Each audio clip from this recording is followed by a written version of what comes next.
So the first tip is do your research. You're researching about the technology, what the technology does, how it does it, pretty much, what you need to be in that, space. Especially if you're coming in from a different, role, you sort of just need to know what kind of roles are available in RPA. It's not just being a developer itself, right? You could actually be a business analyst, so you could be a product manager or whatever. So you just need to do research into what roles are available in RPA and decide really. Bye for now. See you guys in a jiffy.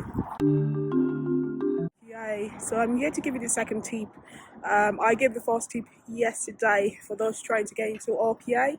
So the second tip I have today is just do one thing, which is focusing on just one tool.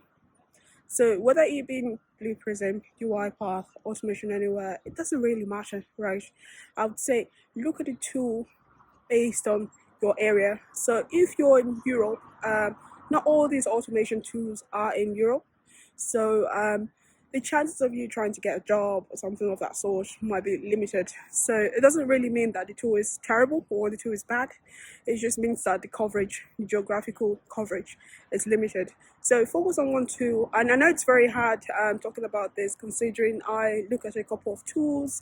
But when I started sort of developing in RPA, I was just looking at one tool, and that was Blue Prism.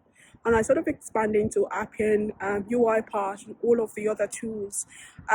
Same thing I did it's more than 10 years ago when I started coding for the first time in 2010. So I started just looked at just one tool, right? Just looked at one language.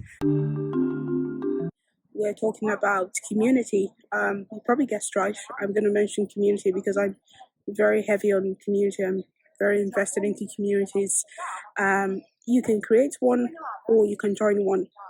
So if you're trying to learn a new technology, I'd always say join one and see how it works out first before creating another one.